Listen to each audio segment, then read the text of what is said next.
지난 시간 잠깐 간단하게 얘기를 해본다면은 문장의 성분은 모두 몇 성분? 7성분. 문장 안에서 문장을 구성하면서 일정한 문법적 기능을 하고 있는 것이 문장 성분인데, 우리가 또 구별할 수 있는 방법은 0이야 그랬지. 요게 뭐야? 혹격조사지. 내가 했을 때 가는 뭐야? 주격조사지. 동생과 부사격 조사고, 영화를 을 이거 무슨 조사? 목적격 조사. 그래서 격조사는 총 7개가 있잖아. 격조사 7개는 격조사는 문장에서 성분의 역할을 하니까 문장의 성분 7개가 좀 헷갈리면 격조사를 또 체크해가지고 문장 성분이 뭔지를 볼 수 있는 방법도 있어.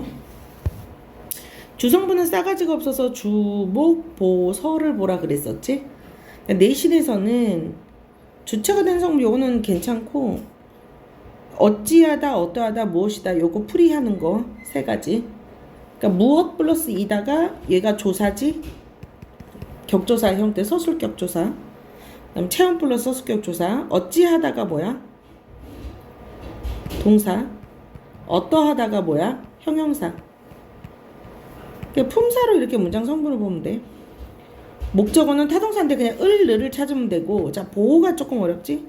보호도 복격조사가 이 가가 쓰이는데 뒤에 꼭 무조건 서술어 뭐가 나와? 되다, 아니다. 이게 나온다 그랬어. 그래서 그 가니까 웃었다는데 물이 얼음이 되었다라는 문장을 보면 이 가가 붙었으니까 주어 아니면 주어지. 여기도 이가가 붙었으니까 주어인가? 주어 아니면 보어지. 근데 뒤에 뭐가 있어? 되다가 나왔지. 그러니까 얘는 뭐야? 보어. 그러니까 뒤에 되다 아니다 나오면 이 앞에 있는 것들이 다 뭐라고? 보어라는 거. 이거 잊지 말라 그랬어. 혼문장 견문장 나눌 때 이 개념이 필요하다라고 말씀드렸어요. 그죠? 자, 그래서 문장 성분하면은 이렇게 문장의 성분을 갖다가 뭐 주어냐 서술어냐 목적어냐, 그러니까 품사보다는 좀 나아. 이거 찾는데 그렇게 어려워하지는 않는 것 같아. 근데 이제 서술어의 자릿수 있지. 이거는 좀 시험 문제 무조건 나오거든. 서술어가 필요로 하는 자릿수를 얘기하는 거야. 그래서 서술어의 자릿수는 주목보서를 세워보면 되는데, 주목보서, 서술어가 필요한 자릿수니까 주어, 목적어, 보호를 따져보면 되는데, 그 다음에 거기다 플러스 필수 부사어. 근데 필수 부사어는 없어지면은 말이 이상하다 이 기준이었어. 그지?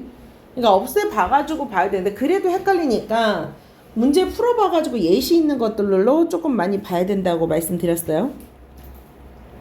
근데 여기서 두 자리 서술어는 얘를 그냥 외워놓으면 돼. 읽다, 담다, 되다, 아니다. 얘는 그냥 무조건 좀 외워두세요. 얘는 몇 자리 서술어를 필요로 한다? 2자리 서술어를 필요로 한다. 얘를 왜 외워두냐면은 시간을 좀 빨리 풀게. 그러니까 문법은 결국 니네 내신 문제 풀다 보면은 시간이 부족하거든. 그럼 시간을 줄이는 게 되게 좋아서 직관적으로 그냥 서술어가 읽다가 있으면 무엇을 읽다잖아. 그치? 담다는 누구를 담다. 무엇이 되다. 무엇이 아니다. 되다 아니다는 결국 되다 아니다는 보호잖아요. 그쵸? 그러니까 주어는 무조건 다 있잖아. 그치? 그리고 읽다 담다는 목적어를 꼭 필요로 하잖아. 그치? 그래서 2자리 서술어일 수밖에 없어. 근데 직관적으로 딱 보자마자 그냥 딱 알 수 있게 되다 담다 되다 읽다 담다 되다 아니다는 2자리 서술어다. 요 정도는 좀 외워놔버리면 좀 시간을 줄이기 위해서. 그리고 3자리 서술어 필수 부사어를 꼭 필요로 하는 얘는 보내다 주다 삼다. 보내다 주다 삼다. 얘는 몇 자리 서술어? 3자리 서술어. 보내다 주다 삼다 이 정도는 좀 외워버렸으면 좋겠어. 빨리빨리 문제 풀 수 있게. 자, 부속성분은 꾸며주는 거였죠. 관형어는 체온을 꾸며주고 어떠한 무슨의 형태인 거고, 부사는 어떻게 어디서 언제 누구와 이런 형태인 거지. 그럼 부사어는 서술어를 수식할 수도 있고 관형어를 수식할 수 있어. 자, 부사어는 관형어를 아주가 새 관형어를 수식할 수도 있어. 부사는 부사를 또 수식할 수 있고 문장 전체를 수식할 수 있는 게 부사어야. 부사랑 일반적인 부사랑 똑같아. 그러니까 이게 문제야. 요거를 좀 외워도 예시까지. 필수 부사죠. 그러니까 나는 누구에게가 꼭 있어야 된다 이 말인 거지. 그러니까 여기서 친구에게 얘가 주었다. 그러니까 주었다는 꼭 필수 부사를 요구한다. 그래서 얘도 그냥 필수 부사어를 요구하는 애들. 같다, 비슷하다, 닮다, 다르다, 생기다. 얘 두 자리 서술어이고 주다, 여기다, 일컫다, 삼다도 세 자리 서술어지. 그러니까 아까 전에 두 자리 서술어, 세 자리 서술어에 필수 부사를 원하는 얘네들 있잖아. 내용을 아까 위에다가 좀 추가해서 예시 함께 모으는 과정이 좀 필요하다. 그리고 시험 전날에도 얘를 좀 보는 거. 서술어 자릿수는 꼭 물어보는데 시간은 줄이는 용도로 써야 되니까 얘네들이 눈에 익숙하게 자주 얘가 두 자리다, 얘가 세 자리다가 좀 익숙하게 눈에 보였으면 좋겠어. 무슨 말인지 알겠어? 정리를 꼭 해줘. 독립성분은 사실 혹격조사 붙어있는 철수야. 이거는 안 어려워하거든, 독립어. 그런데 이제 감탄사를 조금 어려워해서 문제 풀다가 좀 헷갈리는 감탄사가 있으면 걔가 독립어다, 감탄사다. 그러니까 놀람, 부름, 대답, 느낌, 놀람을 나타내는 그런 말들 있잖아. 추가적으로 좀 알아줬으면 좋겠어. 읽어봐. 품사는 사니까 구품사로 끝나고 문장 성분은 주어 뭐랄까 7성분으로 끝난다는 거. 그런데 객관식 문제에서 이렇게 나올 수 있어. 품사는 단어의 성질에 따라 나눴다. 문장 성분은 기능에 따라 나눴다. 요 말을 좀 알아뒀으면 좋겠어. 오케이? 그래서 문장 성분은 무엇에 따라 나눴다? 기능에 따라 나눴다. 기능에 따라 나눴다.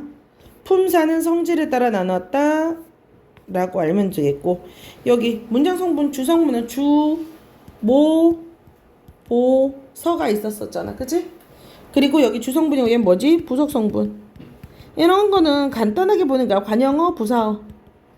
귀찮긴 하는데 그냥 빨리빨리 외우는 용도로 쓴다라고 해서 반복하는 용도로 쓴다고 해서 얼른 좀 채워보세요. 이 정도는. 자, 필수 부사 같은 경우는 꼭 동그라미를 꼭 쳤으면 좋겠어. 중요한 문제들. 그래서 여기 있는 문제들 좀 다 풀어보세요. 무슨 말인지 알겠죠? 문장의 짜임. 그러니까 오늘 이제 얘기하는 게 이거지. 문장의 짜임. 혼문장은 주어 서술어가 자 주어하고 서술어가 한 번만 나타나는 문장. 겹문장은 주어 서술어가 2번 이상 나타나는 문장. 그럼 여러분이 이거를 그냥 무조건 외웠으면 좋겠어. 혼문장은 주어 서술어가 한 번만 나타나고 겹문장은 주어 서술어가 2번 이상 나타난다. 이거 알잖아. 그치? 그러면 겹문장의 종류는 또 뭐가 있니? 겹문장은 이어진 문장 그리고 아는 문장. 이어진 문장은 전 이렇게 생겼다고 얘기하고 아는 문장은 이렇게 밴드형으로 생겼다고 얘기하거든요. 이어진 문장은 기차형으로 생겼다고 얘기하고 이어진 문장은 또 두 가지로 나눌 수 있죠. 뭐하고 뭐로 나눌 수 있죠. 대등하고 종속으로 나눌 수 있지. 아는 문장은 총 몇 가지로 나눌 수 있어? 명사절, 관형절, 부사절, 서술절, 인용절. 그러니까 요 말들은 다 외워두셔야 돼.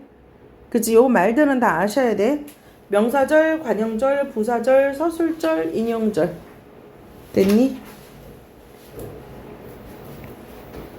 자, 그러면 겹문장의 종류, 아는 문장 요런 형태로 비가 오기, 우리는 기다렸다 이렇게 되는 거. 됐니? 그러면 문장은 다른 문장 속에 들어서 얘가 뭐야? 안긴 문장이야. 밖에 있는 얘가 뭐야? 아는 문장이야. 됐니? 어절이 나왔을까 한번 볼게. 어절은 띄어쓰기. 어절은 띄어쓰기로 생각하면 돼. 구는 단어 2개만 있는 거야. 그냥 절을 알면 돼. 절이 뭐야? 절은 무조건 주어와 서술어의 관계를 갖다. 요것만 알면 되겠지. 절은 주어와 서술어의 관계가 있다. 자, 요거를 외워주면 좋은데 명사절을 가진 문장은 이거 객관식으로 문제 나니까 명사절을 가진 문장은 주어, 목적어, 부사어 등의 기능을 한다. 요 말 중요해요. 관형절을 가진 문장은 요거는 얘 안 봐도 되고 그러니까 얘를 봐야 되는 게 얘. 당연히 색칠돼 있는 얘는 보시는 게 맞아요. 요렇게는 외워두면 되게 좋아요. 근데 여기서는 이 말도 좀 알았으면 좋겠어. 특별한 표지가 없으나. 그지? 특별한 표지가 없으나. 그러니까 명사절이 주어, 목적어, 부사 기능 한다는 거, 요 부사 기능 한다는 것도 아셔야 돼. 인용절은 직접 인용, 간접 인용 아셨으면 좋겠고, 이거 부사어의 기능을 한다는 거. 인용절은 부사어의 기능을 해. 왜냐면 부사어는 서술어를 꾸며주지? 이렇게. 얘들아, 부사절은 예쁘게 피었다 이렇게 되잖아. 그치? 요 말을 좀 알았으면 좋겠어.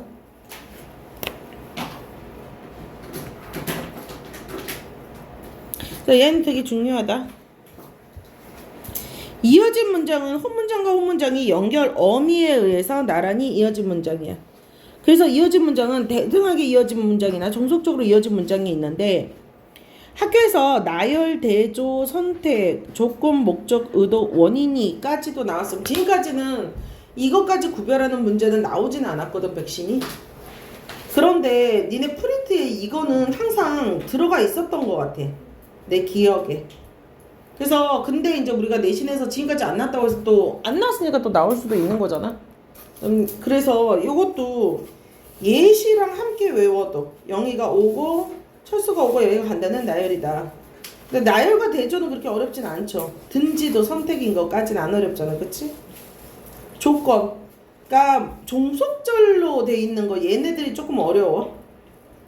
그런데 의도, 가려고 집을 나왔었지. 이게 목적이 아니라 의도야. 사러 시장에 간 거고. 봄이 되면 비가 오는, 산에 꽃이 피는 거. 야식을 자주 먹으니 살이 쪘다. 찔리지? 자, 그러면 대등하게 이어진 문과 그러니까 이건 뭐냐면 종속적으로 이어진 문장은 순서를 바꾸면은, 앞뒤를 바꾸면은 말이 돼, 안 돼? 말이 안 돼. 그냥 이렇게만 아시면 돼요. 그 말이에요, 그냥. 자, 문장의 짜임은 결국은 문장의 짜임을 얼마나 빨리 파악하느냐가 문제인 거잖아. 그지? 자, 문장의 짜임을 빨리 파악할 수 있는 방법에 대해서 얘기를 해줄게. 문장의 짜임 빨리 파악하는 거. 얘들아, 그러니까 얘가 무슨 문장인지를 알면 되는 거잖아. 그치? 혼문장이나 견문장이나. 그러니까 이거 레미팁. 근데 문제는 레미팁도 외워야 되지만, 레미팁은 처음엔 좀 복잡해 보이는데 외워놓으면 별거 없어. 자, 진짜 외워놓으면은, 그러니까 외우는 것 자체가 어렵지 않아. 그러니까 한 번만 외우려고, 한 번만 해보고 적용해보려고만 하면 돼. 레미팁대로 해봐야겠다라고만 생각하면 레미팁이 외워져. 오케이? 다시 설명 좀 해줄게. 처음에 문장의 짜임을 딱 보자마자 얘가 문장의 짜임을 물어보는 문제면 1번. 그러니까 사실은 얘들 먼저 문제를 풀게 하고 괴롭힌 다음에 레미팁을 알려주면 내가 좀 더 와, 레미팁 너무 좋은데 이렇게 알겠지만, 그냥 지금 이번 주에 문제 풀 때부터 안 괴롭게 만들어줄게. 그냥 미리 말해줘서. 자, 먼저 뭐를 찾냐면은 서술어를 찾아라, 얘들아. 그러니까 서술어 찾는단 말이야. 그 말은 뭘 찾는 거야? 일단 동사, 형용사 찾는 거지. 동사, 형용사 찾는 거 안 어렵지. 자, 서술어를 찾는데 한 개야. 그러면 혼문장 아니면 서술절이야. 두 개 중에 하나 찾는 건 쉽잖아. 그러면 잡아봐. 동사나 형용사가 한 개만 있어. 그러면 혼문장 아니면 뭐라고? 서술절. 그럼 여기서 뭐만 확인하면 돼? 서술어가 하나면 주어를 확인해.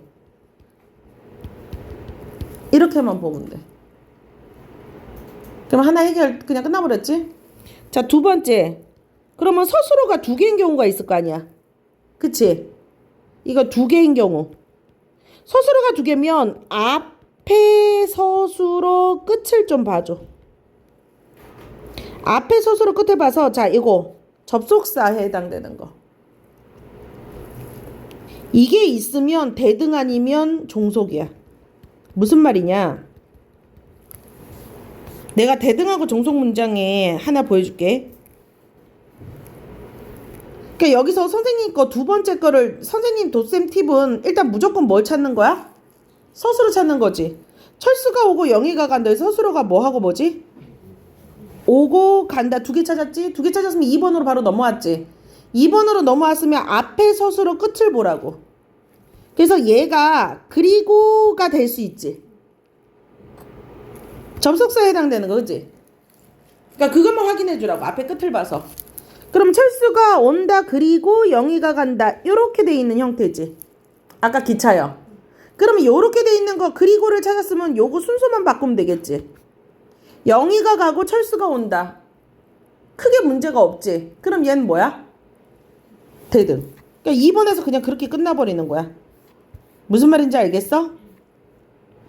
대등하고 종속 여기서는 뭐만 확인해 보라고? 순서 바꾸기. 예를 들어서 이런 문장이 있다 치자. 배가 고파서 식당에 갔다. 얘들아 뭐 찾아야 돼? 자 서술어 밑줄 쳐보자. 뭐하고 뭐지? 앞에 서술어 끝에 보면 되겠지. 끝에 봤더니 그래서 되니? 접속사 되잖아. 그치? 그래서가 되면은 요렇게 돼 있는 형태 맞지? 그러니까 니네들은 이 네모는 굳이 안 쳐도 되지. 내가 이거 보여주려고 그런 거야. 그치? 요런 형태잖아. 그치? 그럼 순서만 바꿔보면 된다 그랬지. 두 개 대등 아니면 요런 형태가 되면 무조건 뭐라고? 접속사 2번으로 넣으면은 이거 나중에 보면 되게 빨라지겠지. 나중에 되게 빨라져. 앞에 있는 접속사 딱 보면 그래서를 보면 식당에 가서 배가 고프니? 보통 보통 사람들은 식당에 가서 배고픈 게 나만 그래. 나는 배가 하나도 안 고팠다가도 식당에 가면 배가 고파. 그러니까 그렇게 그냥 이상한 사람 빼고 평범한 보통 사람은 생각을 해. 순서를 바꾸면 안 되는 게 종속이야. 자 이제 3단계면 단순히 뭐겠어? 3단계면은 플러스가 없는 경우겠지. 그치? 플러스가 없는 경우는 딱 3개 중에 하나야. 뭐 아니면 뭐? 명사절 아니면 관형절 아니면 뭐? 부사절. 그럼 명사절은 우리가 흔히 알고 있는 관명대수 이게 또 미쳐버렸지. 관명대수 조부형동감 사실은 기, 것 이거 찾아도 되기는 한데 뒤에 무조건 뭐가 있는지만 보면 돼. 조사가 있는지 보면 돼. 그치? 그러니까 요런 형태인 것도 우리가 외울 거잖아. 여기 이렇게 나와 있잖아. 여기 있잖아 여기. 기 그치? 여기다가 리을 이렇게 돼 있잖아. 그치? 이걸 봐도 되긴 되는데 또 하나는 뒤에가 조사가 있는가를 보면 돼. 관형사는 일단 무슨 역할을 하겠어? 무조건 뒤에 뭐를 꾸며주겠어? 체온을 꾸며주겠지. 부사는 뭐를 해주겠어? 서술어를 수식해주겠지. 이거는 그러니까 관명대수 조부형동관 그걸로 그냥 끝나는 거잖아. 그냥 끝나. 하나가 빠졌지. 인용절은 따옴표를 넣을 수 있으니까 그냥 뺀 거야. 무조건 아는 문장이잖아. 누군가 말한 거잖아. 그치? 너무 쉽지? 확인해볼까? 예를 들어서 그가 착했음이 알려졌다. 그가 착했음이 그냥 무조건 바로 풀리긴 했는데 이건 너무 쉬워서 서술어를 찾아보자. 그런 대신 선생님이 가르쳐준 대로 얘기하면 아는 문장이 뭔지도 보여. 얘가 서술어니까 그가 착했음이 그것이 알려졌다 이렇게 돼 있는 거지. 그치? 그냥 바로 딱 보이지 두 개? 자 서술어 두 개 찾았고 서술어 끝에 보면 그레이라는 게는 없잖아. 접속사 그레이가 없으니까 보니까 얘 그냥 딱 보니까 뭐야? 조사지 빨라지잖아. 조사가 있으니까 얘 무슨 절? 명사절. 끝나버렸지. 그러니까 그냥 우리가 흔히 알고 있는 동사 형용사 찾아가지고 그냥 보면 돼. 문장이 잘림? 별거 아니지? 이렇게 하면 진짜 별거 아니에요. 무슨 말인지 알겠어요? 그래서 결국은 니네가 많이 적용을 해보면 되는데 자 비가 소리도 없이 내린다 같은 경우도 봐봐 서술어 찾으면 뭐하고 뭐니? 없이 내린다 두 개지? 앞에 서술어 끝에 보랬지? 이가 접속사 아니죠? 그럼 접속사 아니면 얘 뭐야? 이렇게 돼 있는 형태잖아. 3번으로 넘어가지. 소리도 없이가 뭐를 해주니? 소리도 없이 내리는 거잖아. 그치? 그럼 서술어를 꾸며주지. 너무 간단하다. 그치? 쉽네. 인용은 너무나도 뭐라고 하니까 자 그러면 요것만 주의하면 되겠지? 자 물이 얼음이 얘들아 이건 뭐야? 되었다. 뭐 따지라고? 서술어 따지라고. 서술어 뭐야? 되었다. 자 그럼 얘가 뭔지를 따지라고 그랬지? 서술어가 하나면 뭐 아니면 뭐라고 그랬어? 혼문장 아니면 서술절이라고 그랬지. 그러면 무리가 뭐야? 주어지. 얼음이가 뭐야? 보어지. 이거는 잊어먹으면 안 돼. 되다 아니다가 나왔으니까. 그치? 그러니까 주어 보어하고 서술어만 있으니까 이게 무슨 문장? 혼문장이지? 됐어? 코끼리라고 쓰냐? 코끼리는 코가 길다. 자, 서술어 찾아봐. 뭐야? 하나야. 하냐면 이거 따져보랬지? 얘 뭐야? 주어 맞니? 얘는 주격조사는 아니고 보조사야. 그치? 코끼리가 길다지. 그치? 근데 여긴 뭐야? 이가가 있으면은 주어 아닌 보어라고 그랬잖아. 그치? 그러면 이가야. 얘 뭐야? 주어지? 보어는 뒤에 뭐만 온다고? 되다 아니다만 따지면 된다고. 이렇게 너무 간단해. 그럼 얘 주어지. 주어가 두 개는 뭐라고 그랬어? 서술어가 하나일 경우 주어가 몇 개냐만 따져보라고 그랬잖아. 그치? 그럼 얘 주어가 몇 개야? 두 개지. 그럼 얘 무슨 절? 서술절. 됐니? 아는 문장. 코가 길다 얘를 아는 문장이야. 이렇게. 됐니? 아는 문장 어디까지 들어갔는지도 아셔야 돼. 야, 그게 다야. 그렇게 해서 문제를 풀면 된다. 알겠니? 문장이 들어가면 근데 높임 표현도 들어가거든.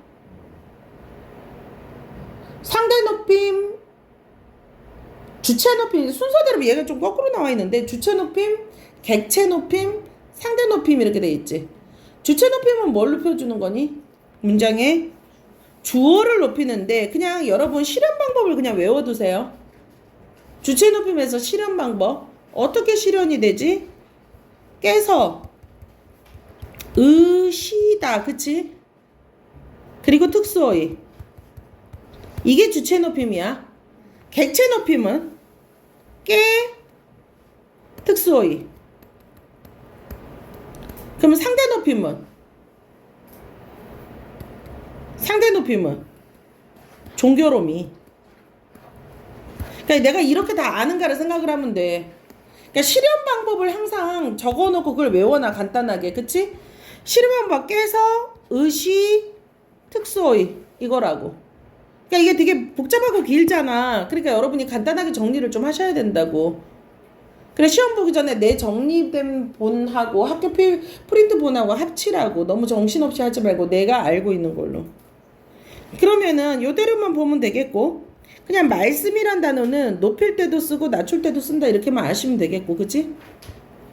주체 높임의 종류는 직접 높임이 있고 간접 높임이 있는데, 자, 간접 높임은 이것만 알면 되겠지. 간접 높임은 특수어휘를 쓴다 안 쓴다? 안 쓴다. 의시로만 된다. 요 말만 아시면 돼. 간접 높임의 예시들 꼭 좀 보세요. 앞전법을 학교에서 얘기를 하면 그냥 앞전법이 있다는데 요즘 좀 안 말하는 추세이기는 한데, 앞전법은 뭐냐면 할아버지 듣는 할아버지를 신경 쓰는 거야. 아버지가 깨선데 원래. 그치? 왔어요 이렇게 얘기하는 거. 왜 이렇게 얘기하지? 할아버지 때문에 아버지가, 그러니까 얘는 어쨌든 주체잖아. 주체를 낮춘 거지. 그러니까 주체를 낮췄기 때문에 주체 높임만 할 때 앞전법을 나오기는 해. 무슨 말인지 알겠어요? 자, 객체 높임은 목적어나 부사어가 지시하는 대상, 서술의 객체를 높이는 거야. 요거 알아도 목적어나 부사어. 아까 절이랑 조금 헷갈리지? 절에서 명사처럼 부사어의 역할을 한다 그랬었어. 그지? 그러니까 그것도 한번 아시라고 그랬었어. 자, 부사격 조사는 부사 객체 높임은 깨하고 그 다음에 못이다. 그러니까 특수어휘를 사용한다고. 됐니? 상대 높임은 내가 뭐를 한다고 그랬어? 종결어미. 그러니까 요거 무조건 외우셔야 돼. 그지? 라게 오십시오.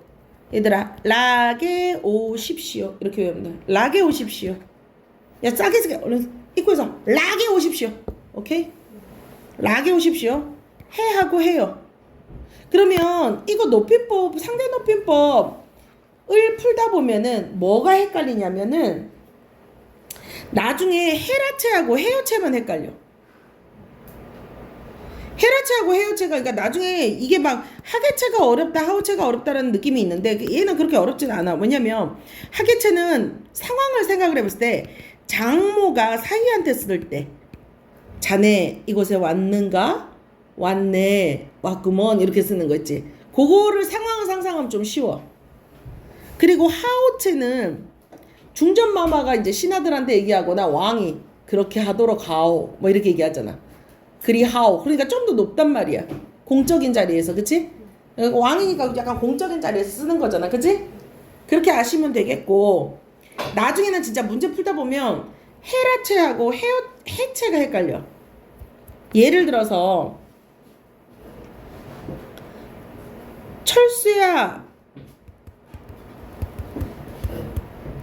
철수가 왔다. 철수가 왔어. 어떤 게 해체고 어떤 게 헤라체야? 철수가 왔다, 철수가 왔어. 둘 다 낮춘 거잖아, 그치? 하나는 해라고 하나는 해체지. 그러니까 이게 헷갈려진다니까 나중에는. 저만 믿으시면 되죠? 야메데스가 나옵니다. 자, 야메데스 두 가지로 확인할 수 있어. 이거 헤라체하고 해체가 나중에 헷갈릴 때는 이렇게 하면 돼. 헤라체는 자, 엄마를 떠올려. 헤라체하고 해체가 나올 때 그냥 엄마. 얘들아, 헤라체하고 해체가 나오면 뭐라고? 엄마. 그러니까 헤라는 엄마한테 못 써. 해체는 엄마한테 써. 됐니? 그러면 철수가 엄마가 왔다. 존나 싸가지 없지? 엄마 오셨어요 맞잖아, 그치? 엄마 왔어? 이건 되지? 됐지? 엄마 떠올려, 엄마. 그래도 헷갈린다 그러면 요. 왔다요? 엄마 왔다요? 돼, 안 돼? 안 돼. 해체는 해하고 해요잖아, 그치? 그러니까 해체는 엄마 왔어요? 요를 넣으면 말이 돼. 그러니까 두 가지로 확인할 수 있다. 헤라체는 엄마 안 돼. 해체는 요 돼. 해체는 엄마 돼, 요 돼. 엄마 돼, 요 돼. 헤라체는 엄마 안 돼, 요 안 돼. 오케이? 안 되는 게 해라. 됐니? 자, 그러면 엄마 밥 먹어. 먹었니? 엄마 밥 먹어. 밥 먹었니? 엄마 밥 먹어. 엄마 밥 먹어. 이건 되지. 근데 엄마한테 엄마 밥 먹었니? 되니? 존나 싸가지 없죠? 영상 찍고 있는데 존나 싸가지 없다고 말했네. 엄마 밥 먹었니? 이상하죠? 그러니까 얘 무슨 채야? 어? 그래, 안 되면 얘 헤라체라고. 엄마 밥 먹어. 이건 무슨 채? 해체. 쉽지? 좀 헷갈려 쓰고 난 다음에 설명해 줬어야 되는데. 미쳐버리죠? 자, 잘못된 높임 표현은 조금 아셨으면 좋겠어. 그러니까 선생님의 머리가 하얗게 새었다가 아니라 머리는 선생님의 일부니까 새시었다, 새셨다 이렇게 해야 된다는 거. 예시 읽어보면 되니까 읽어보세요. 잘 모르면 또 질문하시고. 자, 그 다음에 사동피동. 사동피동이 좀 그런데 저는 뾰족한 게 싫고 동그란 게 싫어요. 그래서 환공포증이 있고 주사공포증이 있어서 주사를 맞는 걸 되게 싫어하는데요. 그래서 국어 선생님은 주사는 피해. 됐니? 그래서 피동하고 능동이고 주동하고 사동이야. 됐니? 그런데 능동하고 주동은 원래 같은 말이야. 얘를 구별할 수는 없어. 근데 왜 능동하고 주동 이런 말을 해줬냐면은 피동하고 사동 때문에 그런 거야. 그럼 피동은 뭐니? 당하는 거지. 사동은 뭐니? 시키는 거야. 그러면 우리가 단어를 만들 때 파생한다 그랬지? 파생어 있었지? 그러니까 파생적 피동인데 파생적 피동이 뭐야? 이희릭이야. 파생적 피동을 우리가 단형 피동이라고 말해. 짧다고 해서. 그럼 통사적 피동은 길지. 그래서 장형 피동이라고도 해. 길고 장형이라고도 해. 됐니? 그러면 단형 사동이 있을 거 아니니, 그지? 단형 사동은 이희리기 우구추야. 양이 되다, 개되다. 얘도 아셔야 돼, 개되다. 자, 그리고 이희리기 우구추고, 그 다음에 통사적 사동은 뭐뭐하게 하다야. 시키는 거야, 뭐뭐하게 하다. 됐니? 그래서 피동하고 사동은 뭐가 어렵냐면은 다른 거 안 어려운데 얘들아, 단형에서 이희리기가 똑같잖아. 피동이랑 사동이랑 형태가 똑같잖아. 그래서 피동하고 사동을 보고 얘가 피동문이게 사동문이게 이렇게 물어보는 경우가 있다. 그게 헷갈린다고. 무슨 말인지 알겠어? 그러면 이게 헷갈릴 때는 어떻게 해야 돼? 그것만 구별하면 되잖아, 그치? 자, 무조건 이희리기가 우구추는 재우다 그러면은 무조건 사동이지. 됐니? 그냥 여러분 이게 어려우면은 그냥 나중에 뭘로만 해보면 되냐면, 그냥 모든 사동하고 피동을 구별하는 게 어렵다 그러면 무조건 뭐를 해보냐면은 장형으로, 통사로 바꿔봐. 장형으로 바꿔봐. 그냥 사동 피동 헷갈리면 그냥 무조건 장형으로 바꾸면 돼. 예를 들어서 봐봐. 토끼가 사냥꾼에게 잡히다. 얘가, 이거는 물론 당연히 잡히다는 피동인지 당연히 알지만, 만약에 얘를 잘 모르겠다 그럼 뭐를 해보면 되냐면 장형으로 무조건 바꿔보라고 그랬지. 토끼가 사냥꾼에게 잡히어지다는 자연스럽지. 그러면 토끼가 사냥꾼에게 잡히게 하겠니? 나 오늘 좀 가죽 좀 한번 가죽옷 좀 벗고 싶다. 막 여름인데 더운데 가죽옷 좀 벗게 하려고 토끼가 잡게 하니? 나 오늘 온천에 좀 들어가서 푹 좀 삼겨봐야겠다. 막 이래가지고 잡게 하는 거니? 아니잖아, 그치? 그러니까 뭘로만 바꿔보면 된다고? 장형으로만 바꿔보면 된다고. 근데 어려운 게 뭐냐면 피동이 안 되는 단어도 있다라는 거, 그것만 한번 알면 되겠고, 어떤 단어는 피동이 안 되는 이희리기를 붙여서 안 되는 게 있어. 그것만 확인하면 되고, 그 다음에 이거 이중피동은 잘못된 거야. 이중피동 구별하는 거 나온다. 이중피동은 안 되고 뭐는 되니? 이중사동은 괜찮아. 이것만 구별하면 돼. 그런데 그래도 헷갈리니까 좀 시간을 줄이기 위해서 이중피동의 예시는, 이 예시는 그냥 외워버려. 무슨 말인지 알겠니? 이중피동의 예시는 외워버리자. 됐니? 자, 그래서 주동문을 사동문으로 바꾸는 거 나중에 한번 읽어보면 되겠고, 요것만 또 사동에서는 요것만 한번 보면 돼. 얘들아, 파생적 사동은 중의성 2가지 이상의 뜻을 가지게 돼. 근데 통사적 문장으로 하는 긴 사동은 간접만 돼.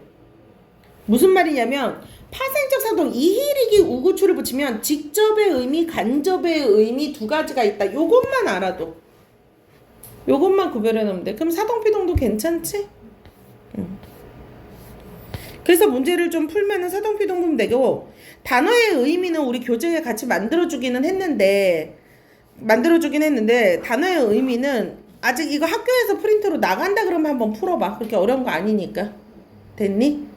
자,